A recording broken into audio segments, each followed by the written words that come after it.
Thank you. Yeah, so welcome everybody. I must confess I don't understand why you're here. For me, this is one of the worst topics that you could possibly listen to. I have so many interesting things to share with you. I could share with you, but they always ask me to talk about this boring topic. So fine, here we go.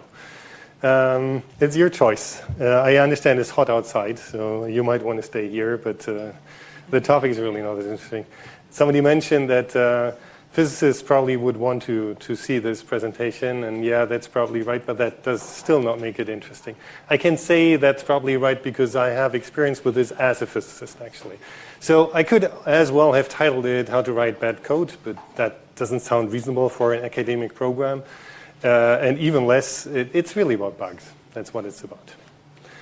Okay, so you're probably wondering why it's me presenting this. The reason is that I can write expert level bad code. No, that's not the actual reason. I'm doing 20 years of development of something that's used by tens of thousands of people in physicists' analyses. And in that environment, you need to write code that doesn't break as often, because physicists really love to try things out. And if something can be broken, they will find it. I'm a physicist myself, so I have that as experience. You know, we're good at that. I'm also a member of the C++ committee, so I get exposed to the problems that come with the language. And as part of that, basically, or with this background, I also introduced a static analysis tool at CERN a couple of years ago, and that also gave us some experience on where the problems are. So then, of course, the question is, why you? Well, because you're obliged to be here. No, not really. There's that part. But also, actually, for me, it's super interesting to talk to you about this, because ideally, what you pick up here and what you find relevant here has an impact on your whole life. And your life is still longer than mine, hopefully, right? So the impact is larger. And if you go back to the supervisors and at some point say, look, maybe we could also do this and that, because there's this guy who told us, and maybe you can tell them to talk to me, right, if they're not convinced by you. That way, we have a multiplication factor of goodness throughout CERN that would also be welcome. Okay, so there are a couple of topics that I'll talk about, and when we're looking at topics that play a role in best practices, of course, we need to think about what that really means. It really means different things in different environments. So for us, what we found out is that as soon as you have more than one developer, basically, as soon as you have a small team, as soon as you have a reasonable number of users, you need to agree on how you do things. For your own project, you can just do this ad hoc, but as soon as you have users, as soon as you're working with others, you need to figure out what the procedures are, so to say. CERN has really decades of piles of code. It's an enormous amount of code. I've just seen a paper about resurrecting a library from the 70s, I think. You know, that's the kind of context that we're working with. So the lessons that we want to carry on, that we agree on basically here at CERN, need to be reasonable, right? We can't have things that have a whole team, that needs a whole team to work on them. It needs to be something that fits into the stuff we're doing on a daily basis. We need to actually enforce them, because there's no point in having rules written somewhere if then nobody is actually checking them. So being able to enforce a rule or an agreement actually limits the amount of agreements you can have. That's the biggest impact, right? It's not only the part that you need to invest into enforcing, it's also the part that some rules you cannot enforce, and then there's almost no point in having that rule. It's important to fix rules early, because otherwise there's slippage, and at some point you're ending up in a situation where you just can't fix things anymore.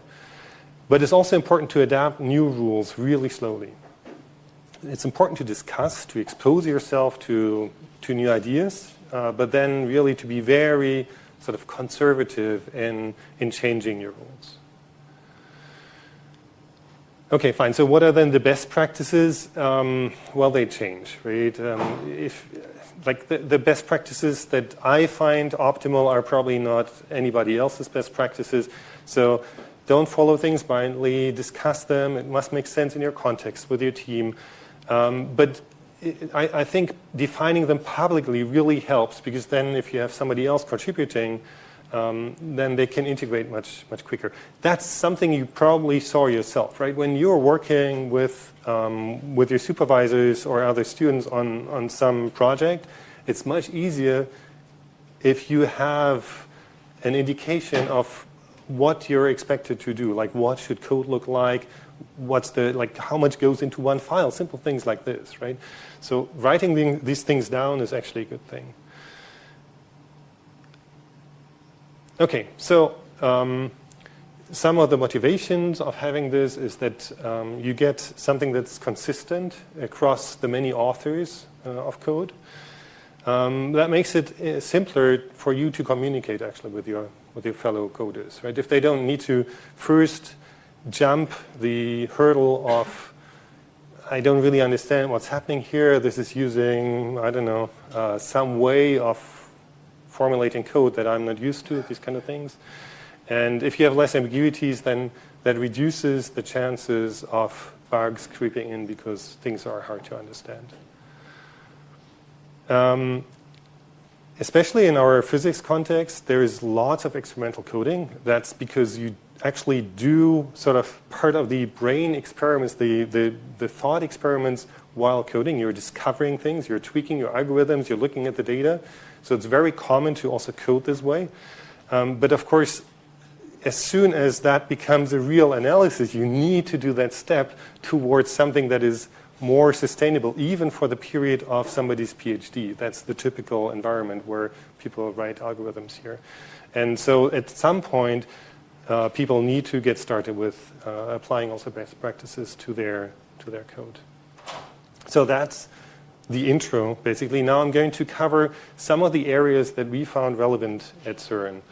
And so the thing I'm going to cover is the language topic, the coding convention part, interface convention, which is something that might not be as obvious, but it's very important actually. It's something that we learned as being really important. Change management is important. Multi-platform support is something that I personally see as super crucial and is something that is really painful to see what's happening there at the moment.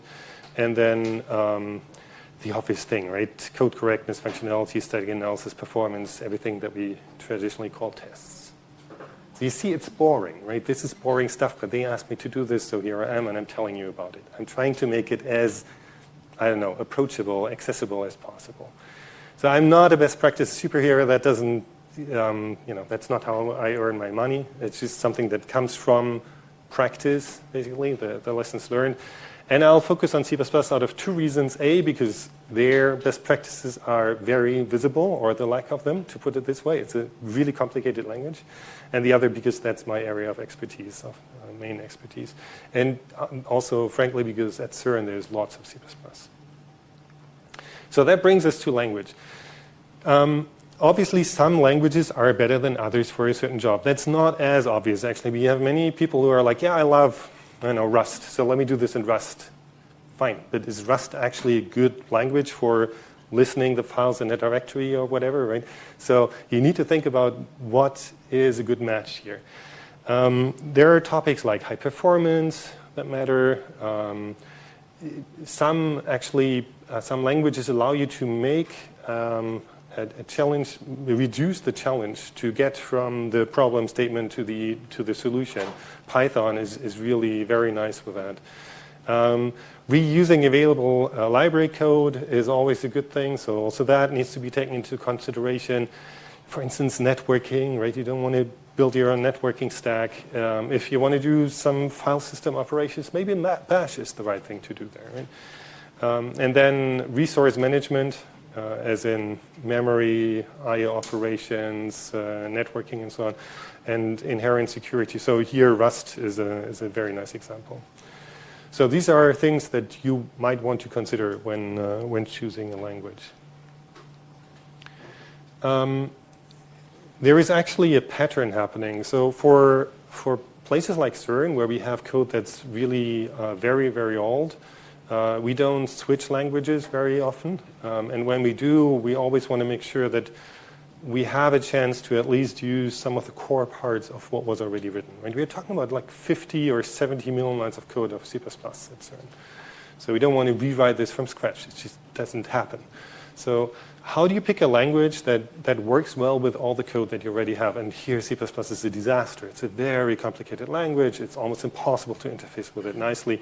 We managed to get this done with Python and from Python, but that was a multi-year effort of some very smart people. That said, there is actually this pattern of taking an old language and making it better. Because over the last few decades, lots of people have learned lots of things. They would like to apply this to the original language, but you can't. Because there's all this code out there. If you change the language, it doesn't work anymore, and people would hate you. So instead, the old language basically stays the way it is, and you reinvent a language that is able to work with the original code, so it can use the original code, but it is really its own language. And with some luck, we're going to see something like this also in C++. It's certainly worth looking out for. Now, when you pick a language, one of the key elements is actually how much is that actually usable in practice. So, for instance, what kind of tooling do we need? And here it depends on what we're talking about. If it's a high-level language, for instance, the web, right, or whether it's a low-level language, like you're programming an ASIC or something. I would argue that for high-level languages, Python is also a high-level language. The debuggers are nice, but people usually get by without. But if you go closer to silicon, you really need to have a debugger because it's just so complex. You don't know what's happening. You need to follow sort of the code to make any sense of what's happening. The tooling that you probably want to think about are debuggers, performance testing, and testing frameworks. And so also that needs to be part of your thought process of what you want to do. Now the sad part is, sorry to disappoint you here, it's not only your decision, of course, right? So you might start your own project, that's fine. Like if you want to have your own startup, you can define your own language, but that's rarely happening. Usually you're working with other people. And then there can be this discussion, should we move to a new language? But generally, you need to think about who is coming after me. What's the expertise that you have in the context? So yeah, that also influences what you can do.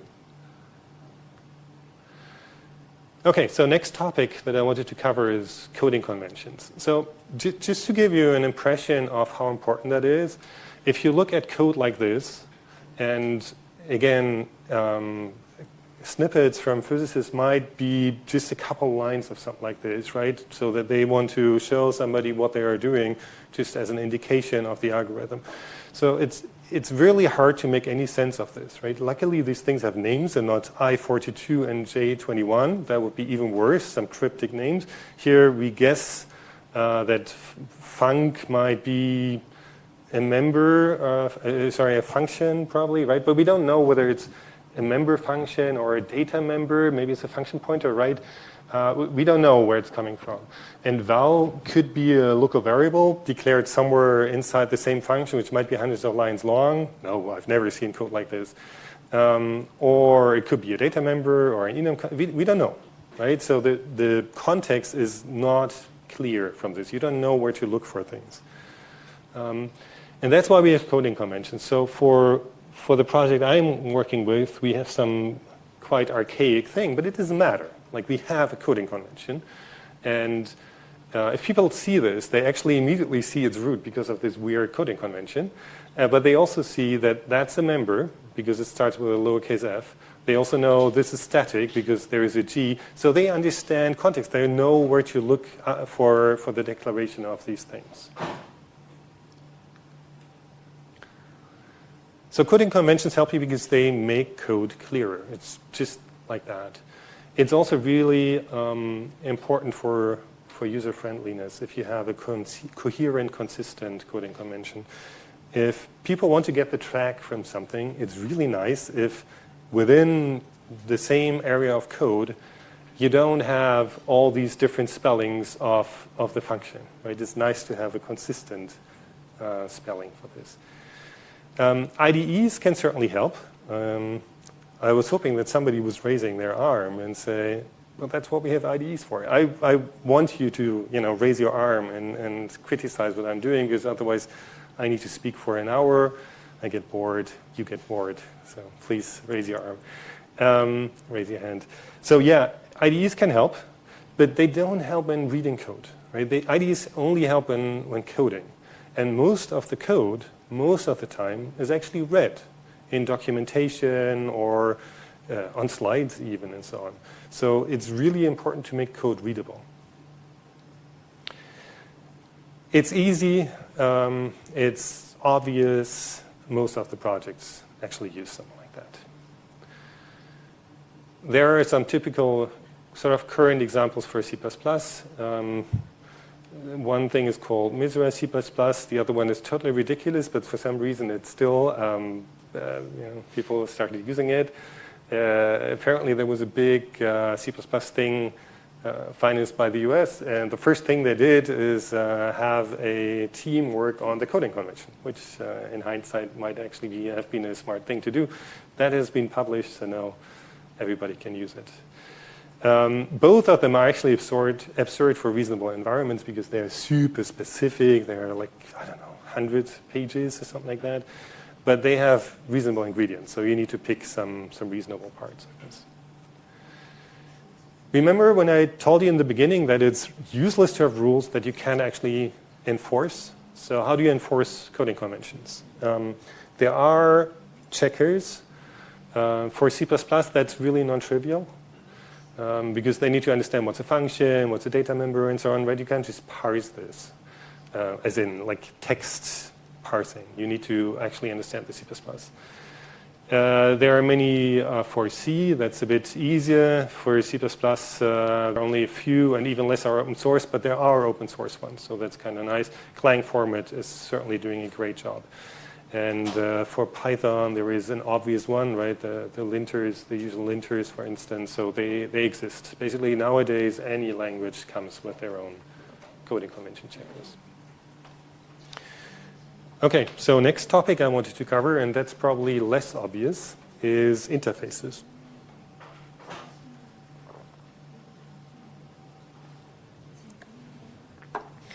Okay, so I mentioned the consistency part, right? Remember the get track versus get underscore track versus some capital letters somewhere and so on, right? That is what you can fix by having interface consistency. It's more than that, actually. It's not just naming. With good interfaces, you can improve the clarity of an API. For instance, with C++, it's ownership. Who owns which object? Do I pass ownership? Do I receive ownership? So it's these kind of things like unique pointer and shared pointer and so on. You can document parameter pre- and post conditions, even if it's just documentation, that already helps. But in general, if you have an API which makes it harder to misuse things, then that's an API that you want to use. Think about this also in like 10 years or 15 years, right? You might not be around anymore. People might be using your interfaces differently. If they're robust interfaces, then that robustness helps also over many, many years. One of the patterns here is using certain idioms. It's nice for people to find patterns throughout your code. It gives a warm, fuzzy feeling, and also it actually helps because people will know, once they understand the idiom, what you mean with the interface.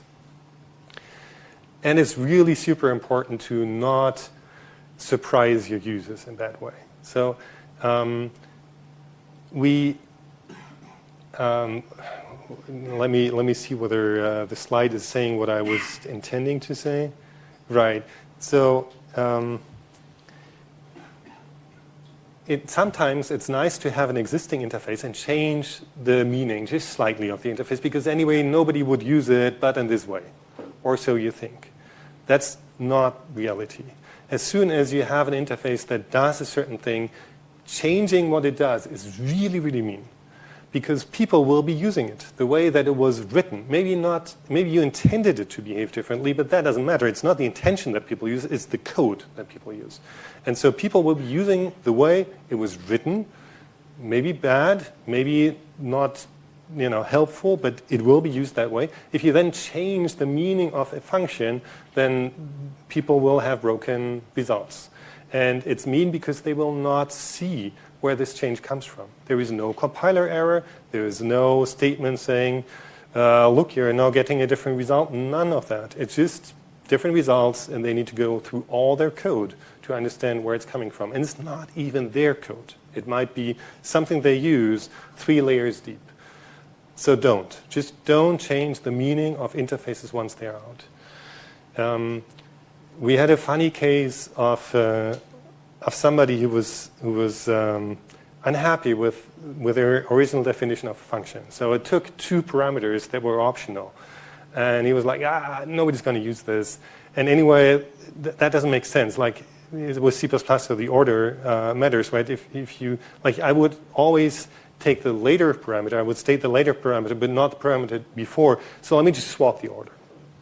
So far, so good, right? That's fine. Problem is, both parameters were of the same type. So of course, there were people making use of the original interface, and now they would be passing the arguments in the wrong order. And there was nothing telling them. The compiler was happy. Everything compiled, everything built, everything ran. Only the results were wrong. Terrible. Don't do this. Okay.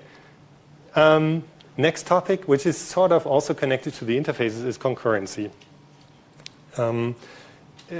Again, for C++, that was a big step, bringing concurrency into the interfaces. Python isn't there yet, for instance, because concurrency isn't as much of a topic, I would say, for Python.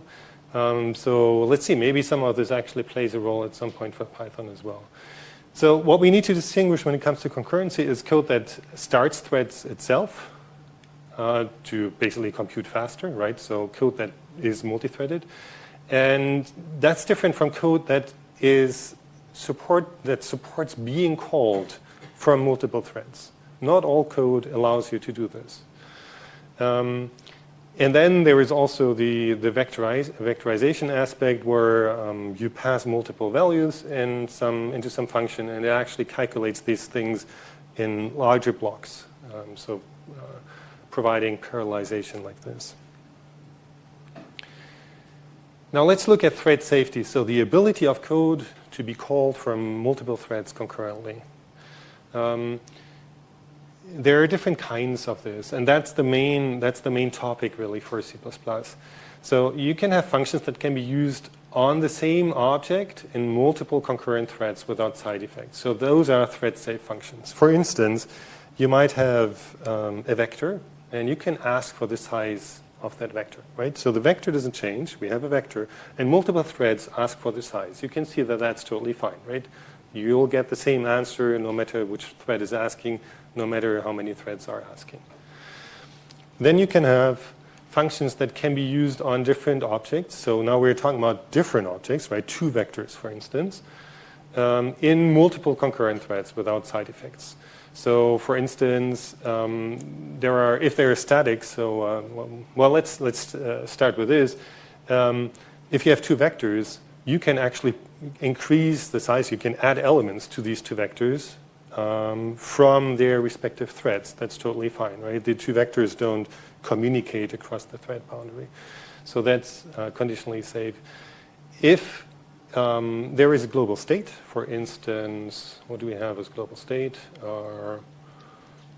They might want to create, you have code that creates a database connection, okay? And the connection is shared for the whole program.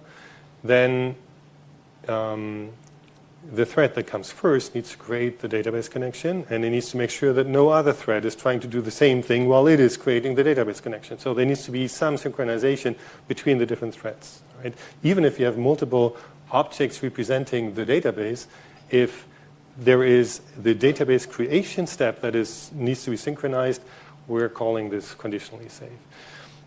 And if you actually, as a user of some code, need to lock because the code is unable to work from multiple threads in parallel, then that's simply not thread safe. And obviously, what we're trying to do as a community is go from here to there, right? We want to make things as thread-friendly as possible. The thing is, we have existing code. It might not be thread safe. It's important to document this. It's important to document what kind of thread friendliness your code supports. The common contract, so a simple way to document is to say a const function, like vector size, the thing I mentioned, that one is conditionally safe. You don't need to do anything from the outside. We are handling all the threading synchronization internally if needed. But that means you can't have mutables without locks. That means no caches, no hidden internal state changes. There are a couple of consequences of this. And we actually had lots of code as a community to go through to sort of fix this, to bring the experiments into a situation where they can use their code in a multi-threaded environment. One of the consequences is that we're going away from static variables as much as possible. They're becoming less and less common.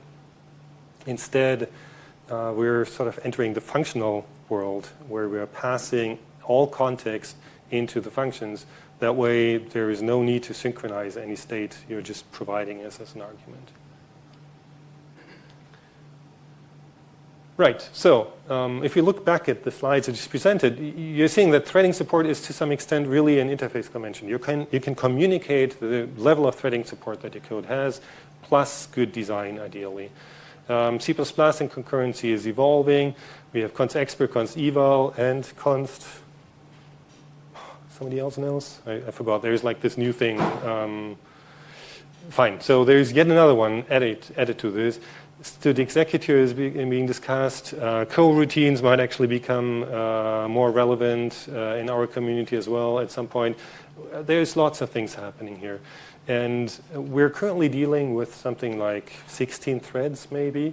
Once we reach 256 threads, that's a totally different environment with totally different problems. So also that will bring new challenges. So while all of that is true, the current recommendation of the design of interfaces is sort of stable since 10 years. So maybe actually we're not that much affected by it.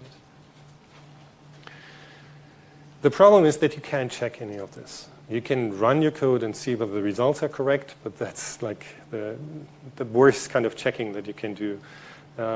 So yeah, the issue here is that it requires actually design work and understanding of the interfaces to be able to check this. So the proper way of doing this is actually to validate your results, single-threaded versus multi-threaded, but then also make sure that change management, that changes don't break things anymore. Right, and that brings us to change management. I don't know whether you get the pun.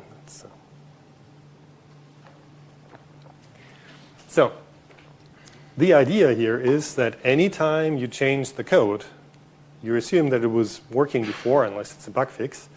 You want to make sure that the code, like the change itself, is reasonable, is making the code better. You have a second pair of eyes looking at it, simply because then you see things that maybe the original author didn't, because you're thinking about your code in a certain context, and it's always good to have somebody else who's not, has a different brain, different context, look at it. The other advantage is that you actually expose your code to other people. You know the bus factor, or who knows the bus factor? Good. Not many. Okay. Oh, there we have one person. That's exactly the bus factor. So no, I don't want to use you. That's a terrible thing. So the bus factor is if you have a team and you have just experts in this team, basically. Each of these experts is responsible for a certain part. Now, one of them is hit by a bus. That's a drama. It's a disaster. What do you do now? You have this part of your project that nobody can take care of anymore, right? By making sure that you have multiple experts for each of the areas of the code, you can have a bus factor greater than 1. So you all need to sit on the same plane, something like that, But you're avoiding sort of the usual case that if somebody goes on vacation, you can't deal with issues anymore because you don't have anybody else to help. So that's another big advantage of code reviews.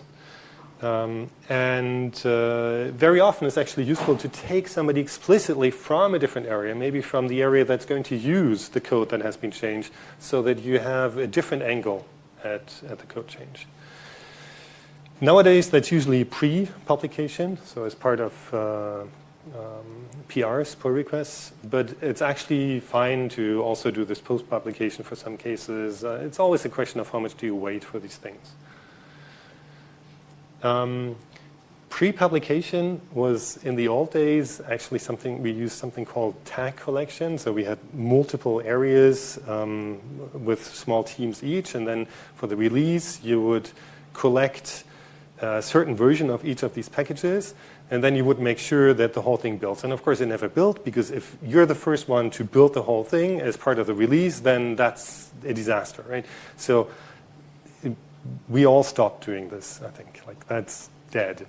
Instead, now, what happens is that most of people use a formalized patch review, and something that we really like to do in our team, but I think it's fairly uncommon actually at CERN, is pair programming. So let me just, I think I'll go into pair programming in a bit.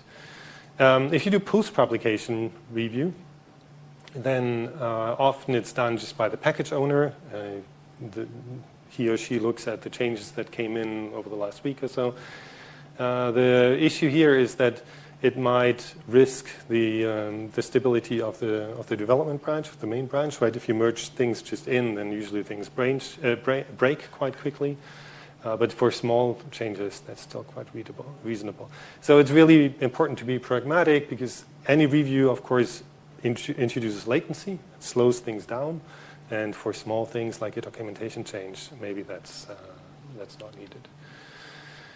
We know that if things work, they will break. A new OS version, new compiler version, new language version, all of these things happen, and they force you to react, to change. So change is not something that we need to do because it's part of the annoyance of the real world. No, it's just part of software. Like any software must constantly be changed. And so it's important to have procedures to survive this in an effective and efficient way. So really the mental model is that you benefit from change. Change is the good thing. It keeps your software healthy, keeps the development progressing, and it allows you to make your code better by making it more expressive, use improved tooling. It makes it more interesting for new developers if you're moving your code into a new direction. And it allows you to influence the future instead of crawling behind. Now, whenever I'm saying these things, I'm saying them because we have experience. Like, we are not only living on the positive side of this world, we also have experience with people who didn't do any of this, and they ended up in a situation where it was painful. So for me, that's something that is really important, especially the new developer part and being influenced, being able to influence things instead of having to react is also really important. Now, I don't have a slide on pair programming, so let me just tell you why I think it's really important. It's often seen as a waste of effort, because you have two people now looking at the same code that just as well could have been done by one. But is it really just as well? Not necessarily, because if you have two people coming from different backgrounds, maybe a physicist and a computer scientist, that's always the optimal combination in our environment, then you get ideas and sort of problem context from two different people, and you ping pong ideas. You're discussing, like on the same screen, you're discussing the interface. What are the parameters? Is it safe? Can we make it simpler? Should we maybe also modify something else to make this consistent? These kind of things. So it's much easier to do this in pairs rather than alone. With COVID, we have seen how important this is actually. Any design work that you need to do is terrible if you need to do it by yourself. It's very important to do this with other people together, because then, again, you can criticize one another in a good way. You are way more creative as a pair than you are by yourself. What we saw is that there was a certain time period where people, so after the lockdown here at CERN, there was a certain time period where people were still productive, because they had sort of the pile of things that that they had discussed and they needed to work off, produce code for. But then once that was done, people were like, and now what, right? Like, how do we figure out how to design the next things? What are the next things, and so on. So that was really painful for us to figure out how to do this with tablets, shared whiteboard, and so on. And we were all super happy that we could go back at some point and discuss things over coffee and at real whiteboards. Okay, now, next topic.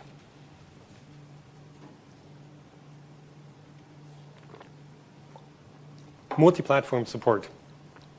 That's something that most of you are not even aware of anymore, and that's a disaster. It's really terrible. In the old days, people had Little Endian and Big Endian. They had Solaris and HPUX and all these weird things. Nowadays, we don't have much of this. So what we want to check is memory layout.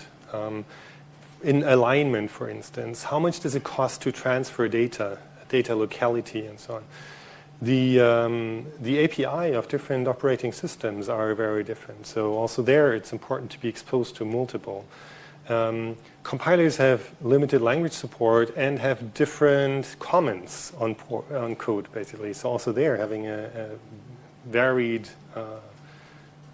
input is important. Experienced developers at some point will get a feeling of what actually works for many compilers across platforms. So that's really part of the learning process. If you have a chance to expose your code to multiple platforms, make use of it. You can automatize this. You don't need to do this by yourself, right? It's part of the pull request CI machinery. You can still run on 32-bit machines, right? You need to find them, you need to set them up, but you can still do it. This increases the general robustness of your code. It's easier to follow architectural changes. For instance, when Apple M1 arrived, it took us probably a week with root, and root is big. We have a frequent C++ interpreter as part of it, so any of these changes is like major. But we managed to adopt because we had ARM support before. It's important to have support for many architectures so you're able to absorb changes in architecture. We don't know whether x86-64 will be the instruction set of 2030. I really hope that not. It's actually, everybody agrees it's a terrible instruction set, but we seem to not be able to move anywhere else. And as I said, more compilers is good because you have more opinions on your code.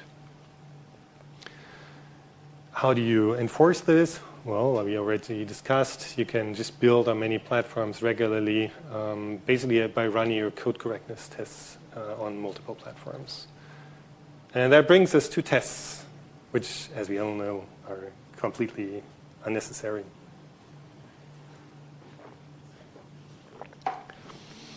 The way that people do this is they build a large matrix of tests. First of all, you want for all the different platforms that you can get a hand on, you want to build with all the different configuration switches that you have. Right? Ideally, that's what you want to do. Like you have multi-threading on, multi-threading off, you have with this external library or not with this external library. All of these things need to be tested. So it's a big matrix that you need to test. Yeah, ideally you want to do this every time there is a change because then it's easy to blame who has broken something. And what people agree on these days is that the head, as some call it, of say the main branch or whatever, always works. You can have a development branch that receives all the changes and then CI merging into master or main after validation. That's something that people do, but that's basically details.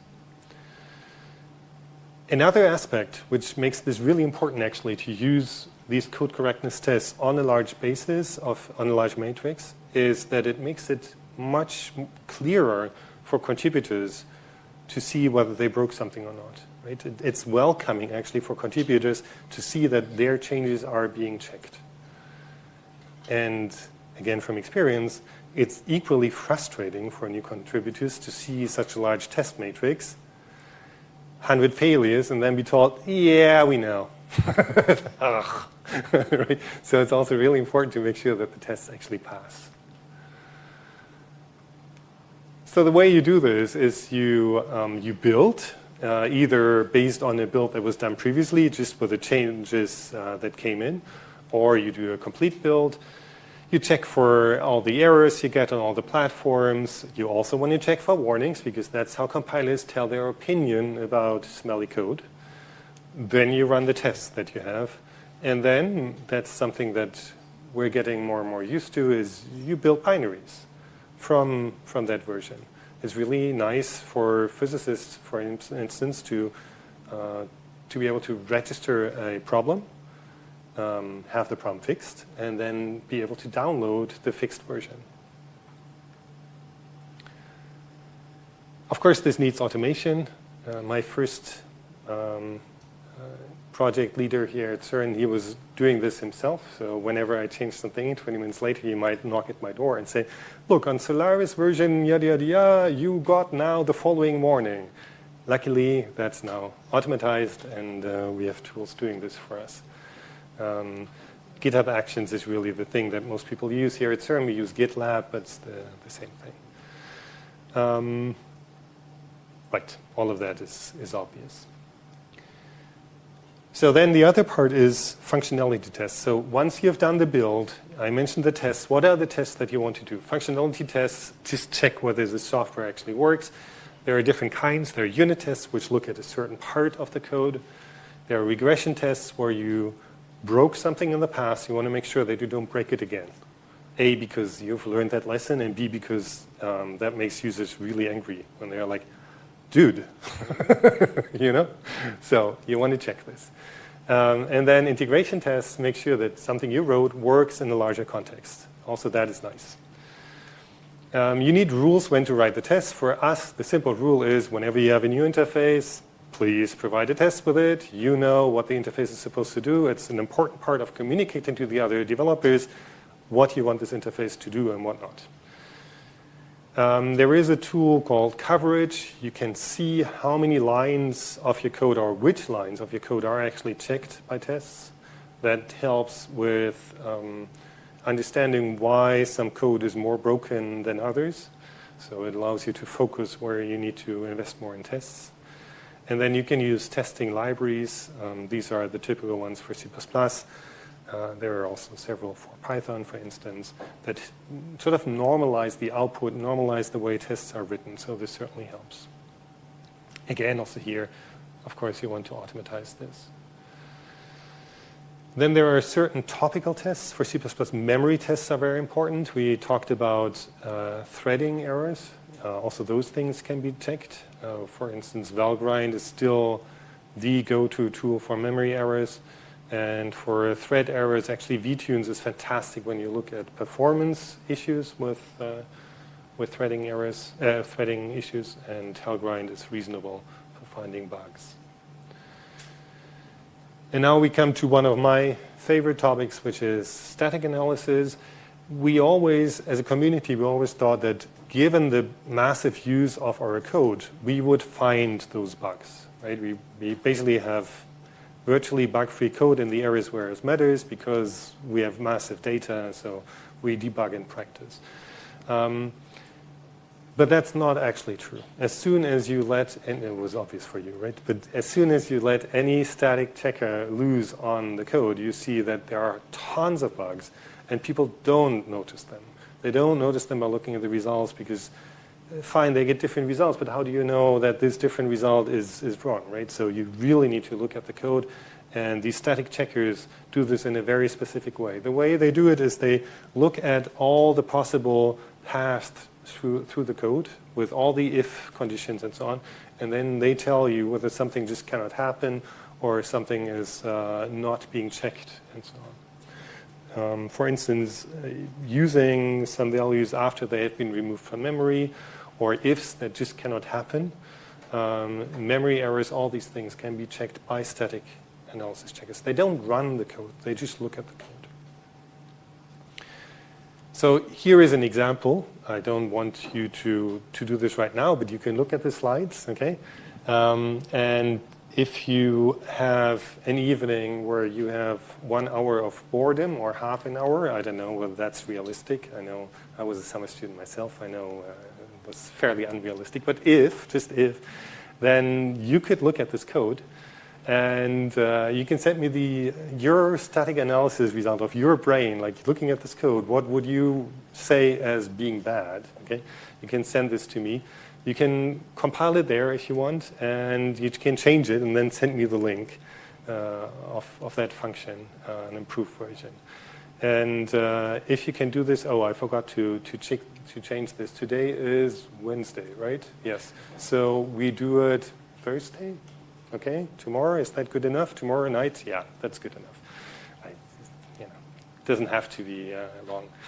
So send it by tomorrow night if you're interested in this. There are several tools out there. Luckily, also, many of them are open source. For instance, Klangtidy. Compiler warnings are basically static analysis as well. And some of us use Concurrency, which is sort of its own IDE for this kind of thing. They differ in the sets of bugs being checked in communicating what they found. That's very difficult because you need to have lots of context. They need to communicate context to you. That's really important, right? Because if you're a developer and you're told, look, your code is wrong, by some computer program, then A, you're annoyed, right? And B, you're like, okay, I'll give you 2 minutes, explain. So if the tool can't explain it within 2 minutes, then you're like, fine, screw that. So with the same reasoning, it's really important for these tools to have a low false positive rate. If they complain about the world, just in case, because they're not sure, that's totally useless.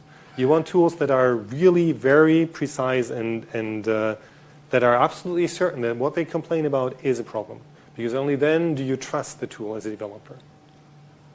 It's something that Klangtidy, for instance, learned really well. They started off as, let's complain about it because it might be wrong, and now they're very strict on false positives.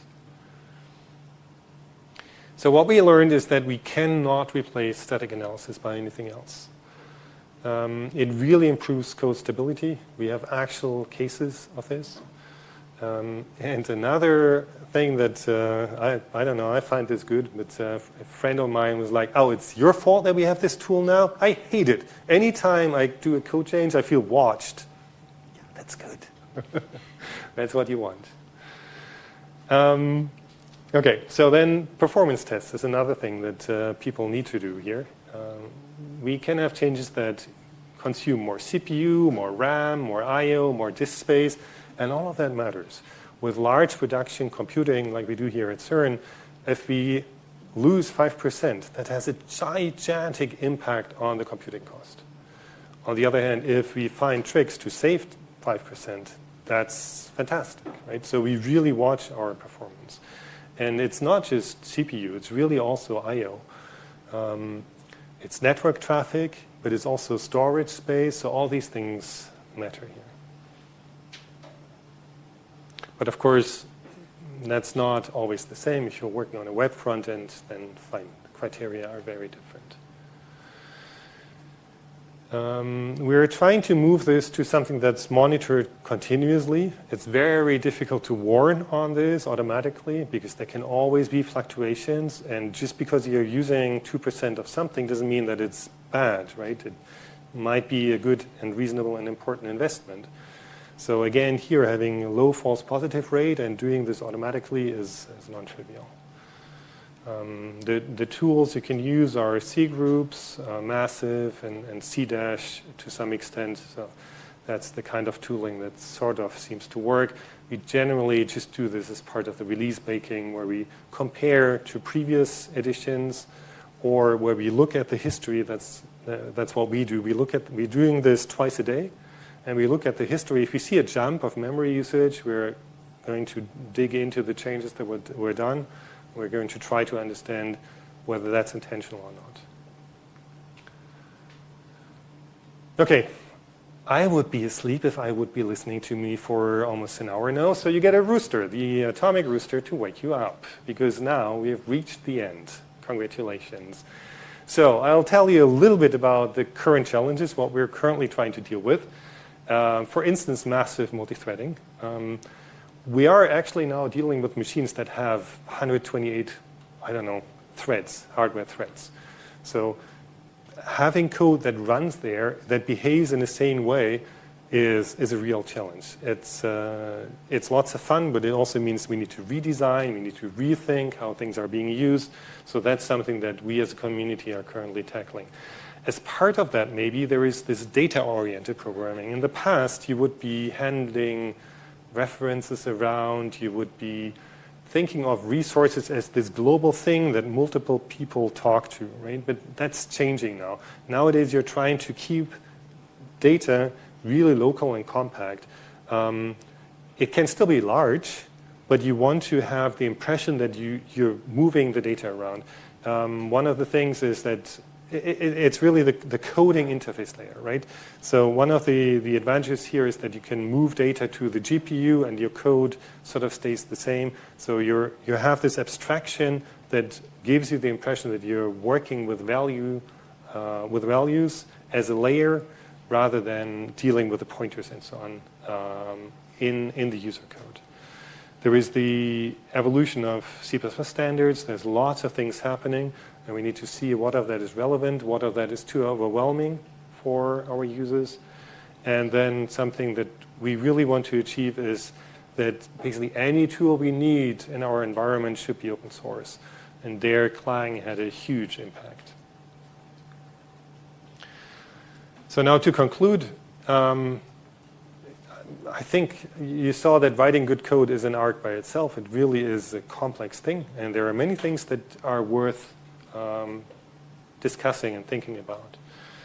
That shouldn't be a reason to avoid it, but it actually needs brain energy.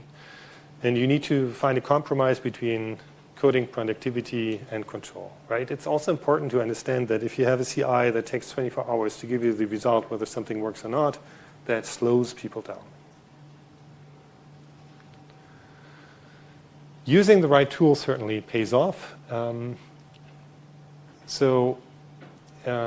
thing is that sometimes you can save 10 minutes for all your users. If you're in this situation, and it's amazing how much time that translates to as your own work, right? If you take the same hours and you invest them as a developer, that's an enormous amount of time.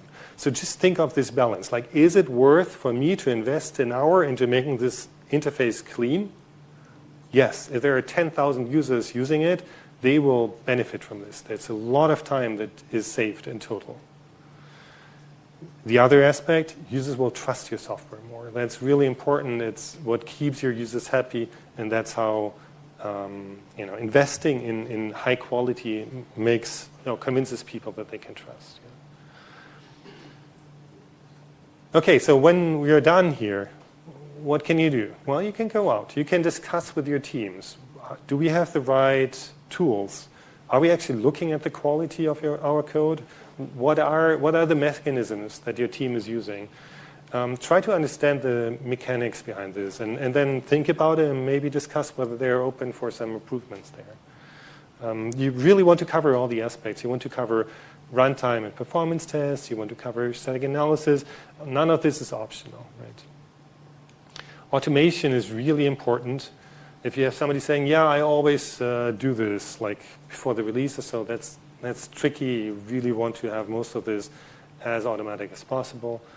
And you want to reduce basically the pain of developers.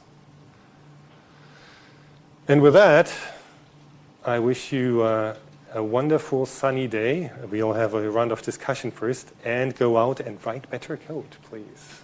Thank you very much.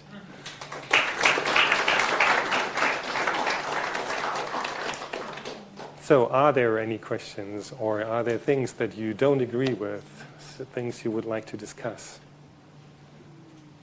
I don't know how remote people can, but did you have remote people in the past who had questions? No? Okay, fine. So, sorry, remote people. So, anything here? Yes? What do Can you use your microphone, because like that people... What do you think is the most annoying thing about Root that you can't get rid of because of backwards compatibility? Oh, they're like the most. The most. It's, well, so there are two things, right? One is, for users, I think the most annoying thing is actually it's all those pointers. I think that's really super painful, because it produces tons of crashes, things that people need to debug actually, instead of just being told by C++ that they can do it. For developers and for sanity, it's the ownership model. Things like the file deleting, the histogram when you close the file, all these kind of things. It's a nightmare. It's an endless source of pain. We had generations of smart people trying to solve this. It's impossible. So basically, we are using the kind of model that I was discussing with the languages. We're doing this with Root. I just realized this now.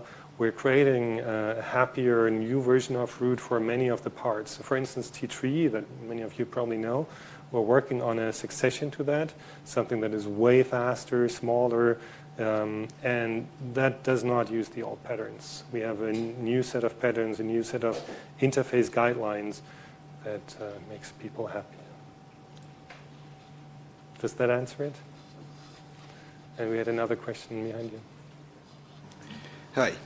So rotation of personnel and developers, I think it's always a problem in the industry, right? Like having different members coming to the team, then going to other teams, or losing them as employees.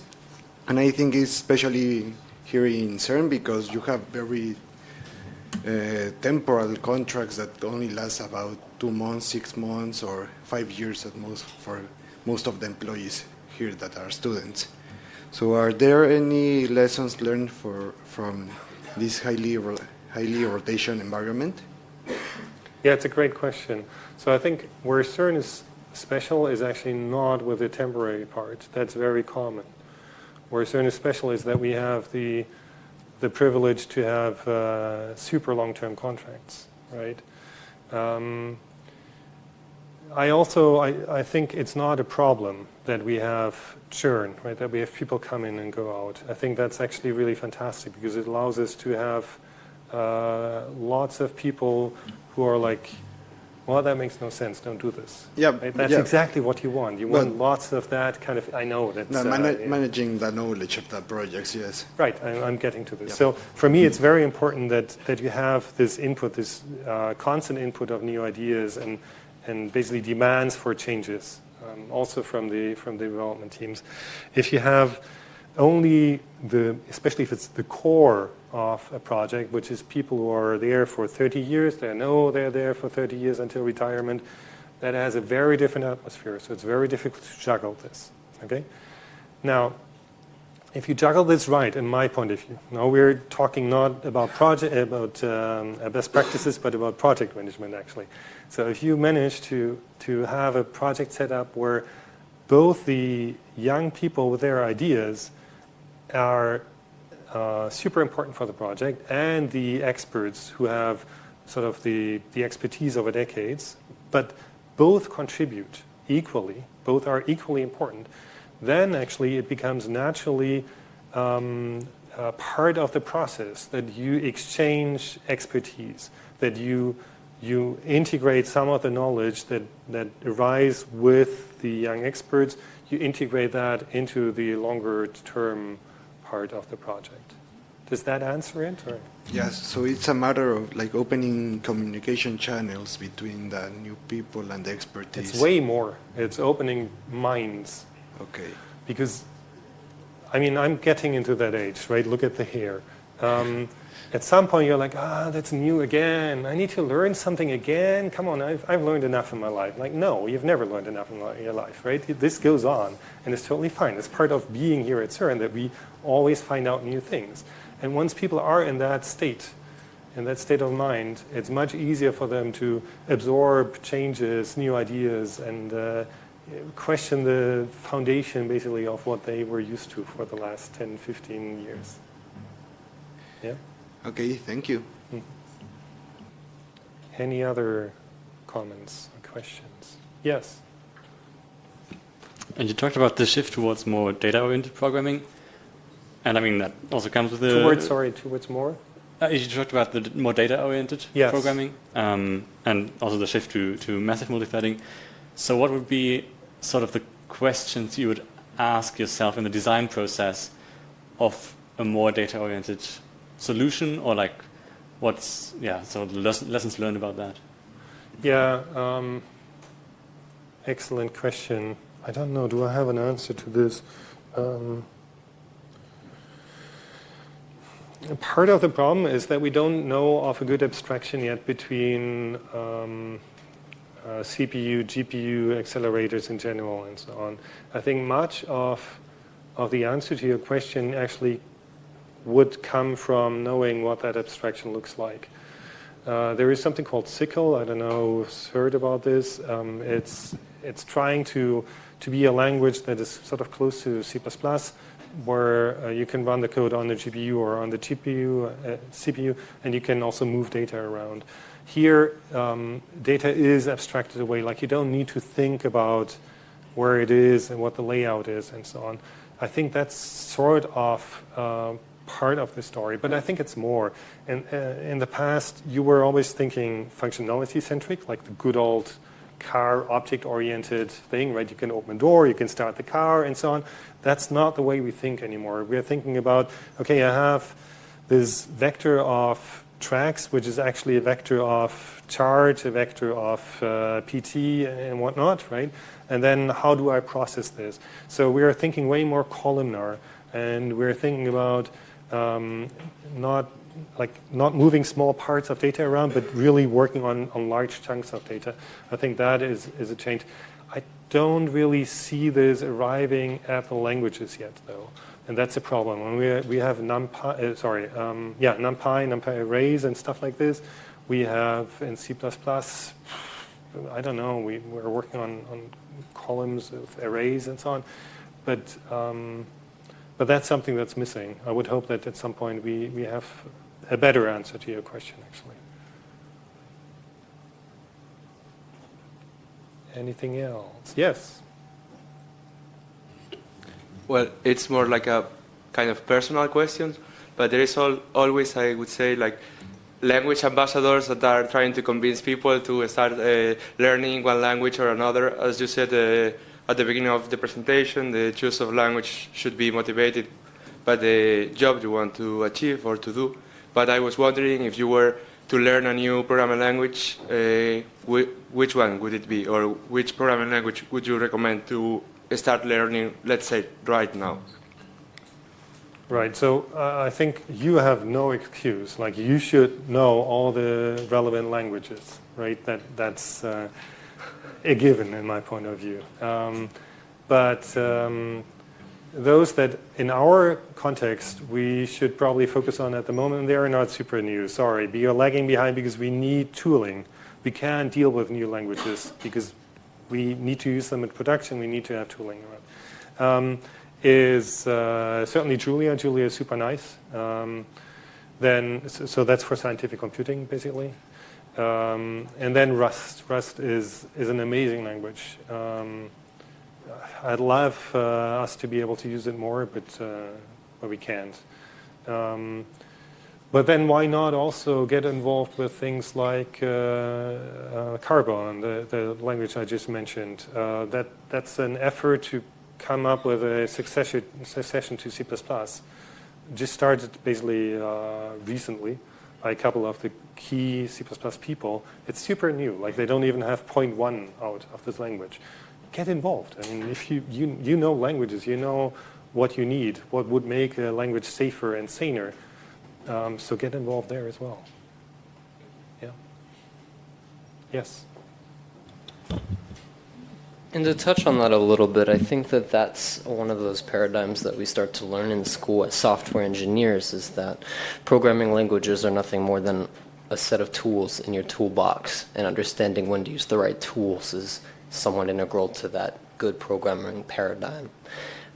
As well as, I think one of the bits that can't really be stressed enough, that I've at least learned a lot about, not only in academia, but in industry as well, is that the ability to effectively plan and organize a project from the start is probably the most important aspect to any good project to maintain a good maintain quality of life, I guess, when it comes to the quality of code. Because I've seen too many projects turn into spaghetti, essentially, from a lack of proper planning, even if that's just respect at the high-level architecture, with respect to the specifics of the little chunks of an architecture as you start to devise it, if you have multiple team members and so on, or teams, plural.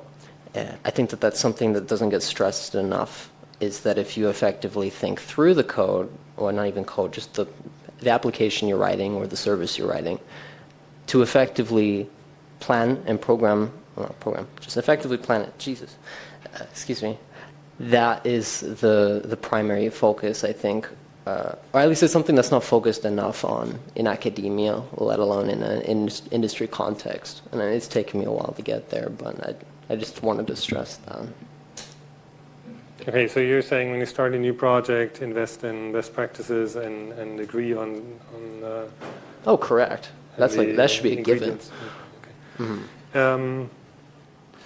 Yeah, I'm a bit hesitant, to be honest, in our environment to. I wish, I mean, given this, obviously, I wish I could just say, yeah, absolutely, I totally agree. But as a matter of fact, the software we write serves a certain purpose, right? And if you want to have users, and without users, there's no point in writing the software, you need to address the problems they have. That's really the job number one. Do what people need you to get done. And that's way more important than having a good structure of the code with well-named directories, the whole infrastructure set up for CI and whatnot. So you need to create a balance. The reason I'm stressing this is because in the past at CERN, when we switched to C++, the community decided, okay, that's a big thing. We need to have a committee which decides which parts of the code need to be written. Then we need to create working groups that have developers that write these different parts. Yada, yada, yada. We had hundreds of people working on this for multiple years. In the end, almost none of that survived. Instead, there were like 2 guys who started this thing called root. And they did some I.O. part, they did some other things, and it was like, you know, we can discuss the quality of it, but it worked. Like, it did the job for people, and people were using it. And so you need to create a balance where, yes, your infrastructure needs to grow to keep the quality of your code high, or to increase the quality of your code. But don't forget that the main part of your job is to actually get the solution done. And I know that I'm not contradicting. So that's you. intrinsic to, that's something you start to pick up as a software engineer, is how you will effectively build a scalable architecture for whatever program you're writing. That is, of course, to say that I agree that being a computer scientist is, our primary focus is solving problems and solving them effectively. And everything in that should be contrived. I agree. So, just in case you're wondering, I don't let you go. We had, I think, 5 questions from people who have hair in their face. I want to have at least 1 question from a female attendant here. Sorry, that's a tradition. Or if it's not a question, I'm happy to hear an opinion or a discussion or something. Yes?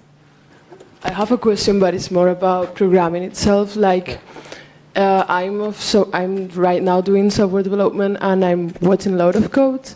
Back in university, they always talk about different data structures, what is better for, you know, like if you want to search, go for a map because it's log n complexity. From what I'm looking at the codes, maybe it's because some of them are written by physicists. Is something that here at CERN is really like, developers stick to that, or they don't care that much? It's a great question. Thank you. There's actually a change in the in the recommendation and in what we did. So we started off with physicists using lists for everything, basically, right? And then at some point we had computer scientists come here, luckily, and they're like, people. Don't use list wrapping, right? That's not what you need. Like searching is terrible, right? So yeah, we learned that data structures are an important part, and you're really costing performance if you're using the wrong data structure. Nowadays, actually, we again see the next shift, and that shift is use vectors. Yeah, like there's almost no problem that is worth using something else than vectors, because CPUs are built in a way, I mean, you all know this, that they're super fast, not just the CPUs, but the whole computers, that they're super fast in working on the same thing a gazillion times. It's not a problem for them. Rather than hopping around in memory and assembling things and so on, that's just terrible for them. So the general answer these days, unless you actually prove that it's a performance improvement, just use a vector. That's, I guess, sort of the compromise between physicists and computer scientists. Yeah, it's like I always see list and list and list, and it's like, okay, maybe here I will use any other data structure, probably that at least theoretically is more convenient for that. However, like it's changing lots of lines of code. Yeah. So that's something that I thought, okay, maybe it's because here at first all were physicists and maybe they don't really stick to that. They were more about the final object code. What do you want to get? They don't really look that much on performance at all. Or yeah, that's right. I think, I mean, if the list you're looking at is actually a list from root, is that the thing? Is it a T list or is no? That... In my case, it's not root. Well, then I don't know why people would do this. For root, it's just because that was one of the core data structures and everybody started to use it, and now we're paying the price for it. But for anything else, I don't think there is an excuse like this. People should know better. Sorry. Yes. You said that if you can't prove that the performance is better, then just use, and I couldn't hear very well, what was the last word that you said? No, so the assumption is that the standard container these days is a vector or an array, and only if you vector can prove... was the word. Yes, vector or array, and only if you can prove that you have a better performance, then you use something else. Any other questions or comments? Yes. So what's the C++ 20 and beyond feature you're most excited about for root? Well, so the one that I'm most excited about, to be honest, is name parameters. It's something that is driving me nuts. The problem is that in C++ we cannot name parameters.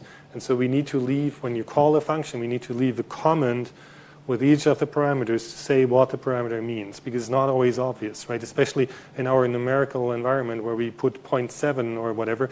We had the discussion actually in the root team lately. There was, I think, 0.5 square root of 2. Like, why that value? What does it mean? So we need to trace the code and see what... If we could name parameters, we could just say std_def or whatever, colon, and then, so that's really a feature I'm after. Not for being able to skip parameters and all the nice Python kind of stuff. This has major consequences on the language, but just being able to give it a name, that would be... Now, the proper answer is, of course, executors would be fantastic, so that we finally have a better way to address concurrency. And then the thing that I'm expecting to arrive at some point is heterogeneous pointers. So we really want to have pointers into memory with an operation to move it from host to device and back. And that's something that we need to bake into the pointer itself. The pointer needs to know where the memory is. The code shouldn't have to bother. It should work either way. What's your favorite feature? What do you think we should be looking forward for? I think for me it was, because I had the problem, it's a const expression SCD vector. Okay. So, yeah.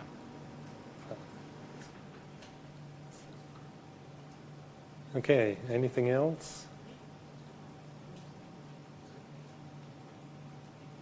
Fair enough. I'll stick around, okay? I'll stay here. So if you thought your question was or your comment was not for the whole audience, please just come by afterwards. And that's my email address down there.